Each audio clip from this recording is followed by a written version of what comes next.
Did you know that while millions of people celebrate the new year with fireworks and promises they'll forget by February, Zen monks practice something completely different? Something so powerful that it can transform not only the end of your year, but your entire life. In the next 30 minutes, I'm going to reveal ancient secrets that Zen masters have preserved about this time of year. Secrets that will forever change the way you see time, change, and your own purpose. Welcome to Zen Wisdom. Today, we're going to explore one of the most fascinating and least understood topics in the Zen tradition: how the end of the year is truly lived in a Buddhist monastery. But before we continue, let me ask you an honest question. How many times have you reached December 31st feeling exhausted, with a mix of relief that the year is ending and anxiety about what's coming next? How many New Year's resolutions have you made that evaporated like the smoke from the candles you blow out on your birthday? You're not alone.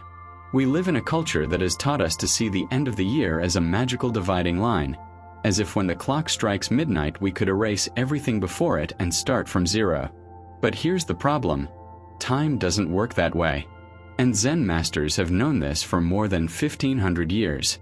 Let me tell you a story that changed my understanding of time forever. Once upon a time, a young Western monk arrived at a Zen temple in Japan right at the end of December. He was excited because he thought he would witness special celebrations, mystical rituals, perhaps even some secret ceremony known only to the initiated. The temple master, an 80-year-old man named Hakuin, welcomed him with a calm smile. The young monk, eager and curious, asked, "Master, what will we do to celebrate the new year?" Hakuin looked at him with those deep eyes that seemed to pierce time itself and replied, "The same thing we do every day: sweep, meditate, eat, sleep." The young monk felt disappointed. "That's all. Isn't there anything special?" The master smiled even more broadly. "My son, every moment is special. Every breath is a new year. Every step is a new beginning. Why wait for a calendar to give you permission to renew yourself?" This answer, in its apparent simplicity, contains one of the deepest Zen teachings about time. You see, in Zen philosophy, time is not linear as we conceive it in the West. It is not an arrow moving from past to future. It is more like a river that flows continuously, where each drop of water is unique yet part of the same eternal current. Zen masters speak of the concept of Nikon, the present moment. Not the present as a point between past and future, but the present as the only reality that truly exists. The past is gone. The future has not yet arrived. Only this precise instant exists. Applied to the end of the year, this means something revolutionary.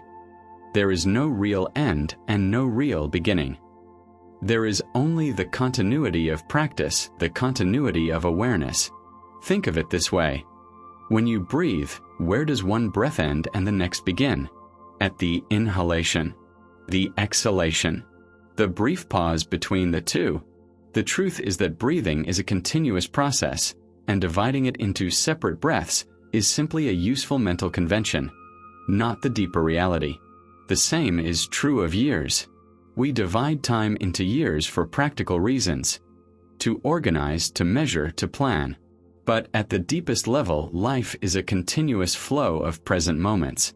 Now, having said this, it would be naive to think that Zen temples completely ignore the passing of the year. They don't, but they relate to it in a radically different way than we do. In most Japanese Zen monasteries, the period around New Year is called Rohatsu Session when it coincides with December, or it is observed through what they call Osoji, the Great Cleaning. Let me explain what this really means. Osoji is not simply cleaning the temple because it's the end of the year. It is a profound practice of purification with multiple layers of meaning.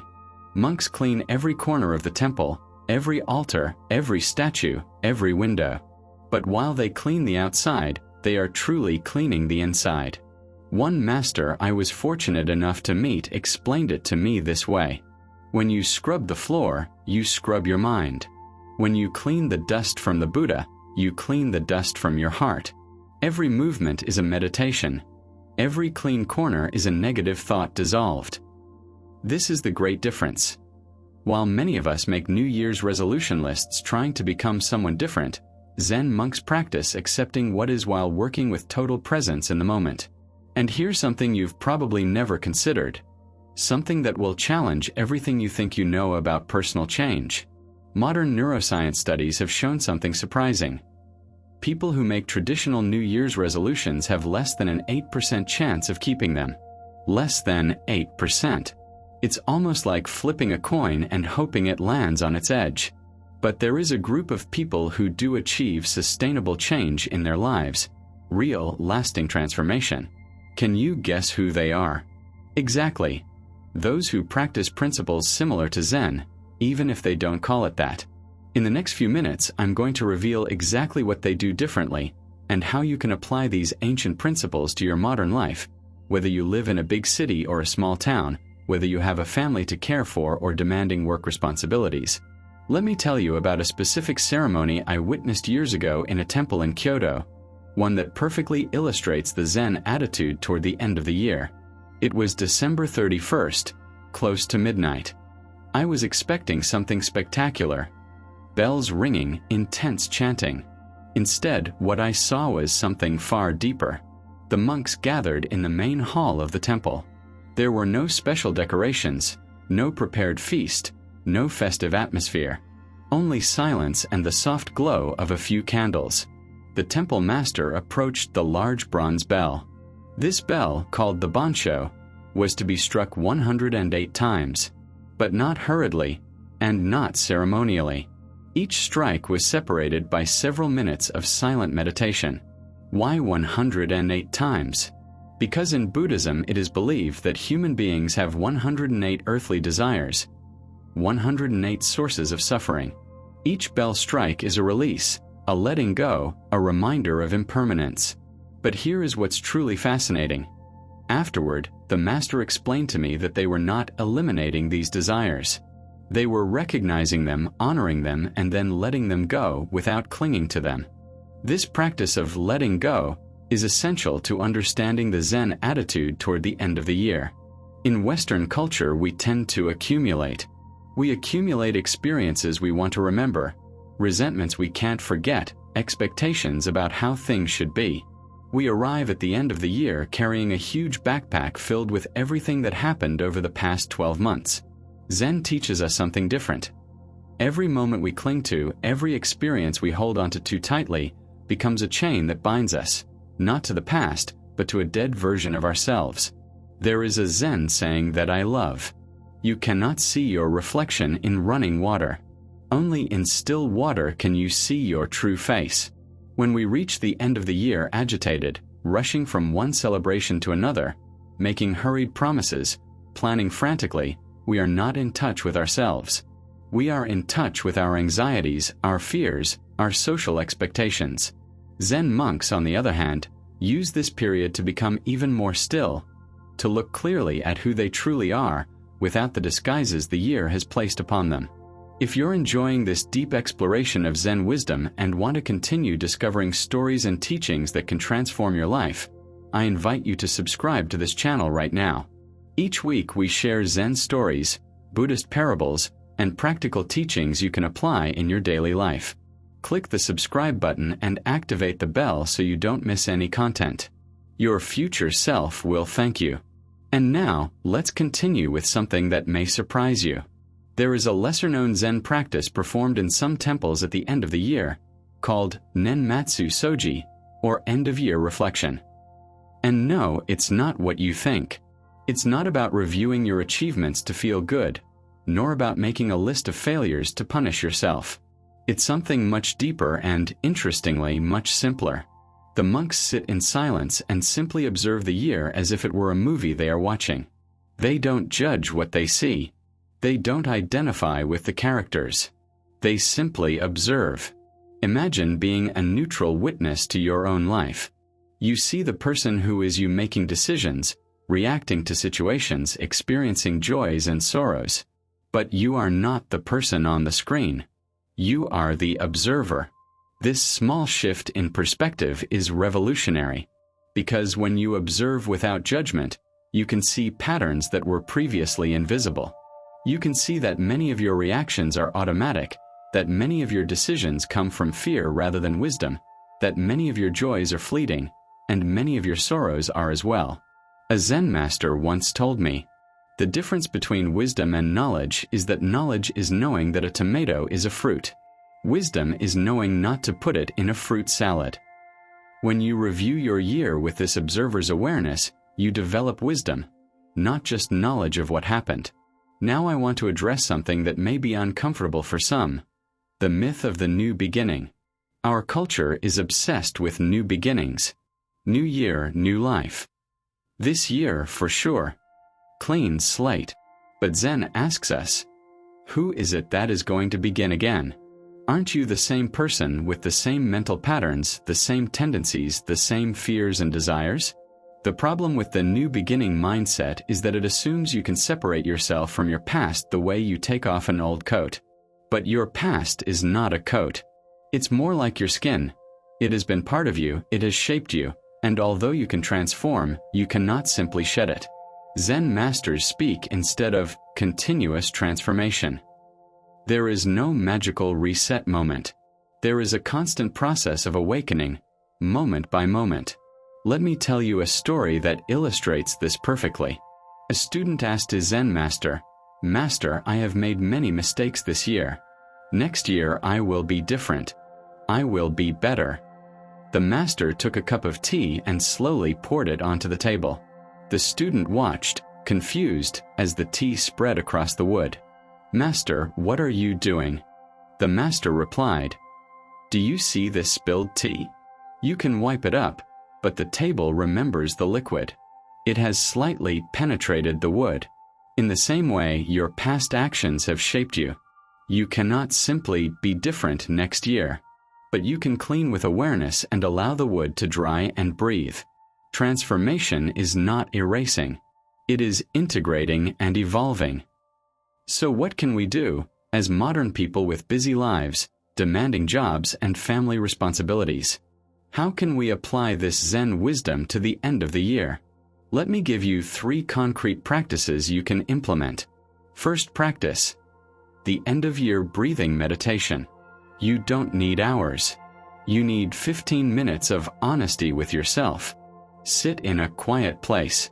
Close your eyes. Breathe naturally. And with each exhalation, ask yourself, what am I carrying that I no longer need? Don't look for elaborate answers. Let them arise. It might be a resentment. It might be an expectation. It might be an image of yourself that no longer serves you. With each exhalation, imagine releasing that burden. You don't force it to leave. You simply open your hand and let it fall. Second practice: the ritual of objectless gratitude. Most gratitude exercises ask you to make a list of things you're grateful for. This practice is different. It's about cultivating a state of gratitude without a specific object.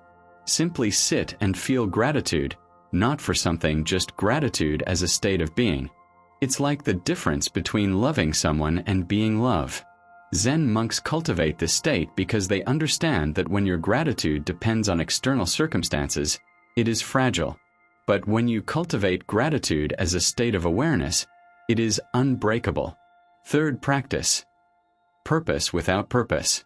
Instead of making a list of specific resolutions, set an intention for the quality of your presence. For example, instead of saying, "I'm going to exercise 3 times a week," say, "I'm going to be more present in my body." Instead of, "I'm going to be more patient with my children," say, "I'm going to practice deep listening." Do you see the difference? One is an external goal that may or may not be achieved. The other is an inner orientation you can practice at any moment. And now we arrive at the most beautiful paradox of all, the one that brings together everything we've been talking about. Zen masters say that the true end of the year happens when you stop waiting for something to end or to begin. When you live so fully in the present that the very concept of ending and beginning dissolves into the direct experience of being alive. It sounds mystical, I know, but it is deeply practical. Think about the moments in your life when you have felt the happiest, the most fulfilled, the most alive. Were you thinking about the year that was ending or the one that was beginning? No. You were simply there, completely present, completely immersed in the moment. That is the secret Zen monks have known for centuries. Fulfillment is not found in some future moment or in some idealized past. It is available right now, in this very instant, if you simply stop looking for it somewhere else. The end of the year, then, is not an event on the calendar. It is a constant invitation to end the illusions that separate us from life itself. We have come to the end of this journey together. Although, as we've learned, endings are only useful illusions. If this video has touched something within you, if you've felt, even for a moment, that stillness we talked about, I invite you to do two things. First, subscribe to this channel. Each week I share Zen stories, Buddhist teachings, and practical wisdom for modern life. We are a community of seekers. People who want to live with more awareness, more presence, more authenticity. Second, and this is more important, when midnight arrives on December 31st, wherever you are, with whomever you are, take a moment. Just one moment. Breathe consciously. And ask yourself, can I be completely here, completely now, without needing this moment to be different from what it is? That question, that practice, can change not only the end of your year but your entire life. Before we part, I want to leave you with one final story. A young monk once asked his master, "Master, what is the essence of all Zen teaching about time, change, and life?" The master remained silent for a long moment. Then, slowly, he lifted his cup of tea, took a sip, and with a serene smile said, "This." The monk was confused. "What is this?" The master replied, "Exactly. The beauty of Zen lies in its radical simplicity. You don't have to wait for the end of the year to transform yourself. You don't have to wait for the new year to begin again. You don't have to wait for any special moment to be fully alive. Every moment is the end of the year. Every moment is the new year. Every moment is your entire life condensed into an infinite instant. And with that beautiful, liberating paradox, I leave you. Thank you for accompanying me on this journey. May you find peace in change and change in peace. See you in the next video. Or rather, we meet in the eternal now.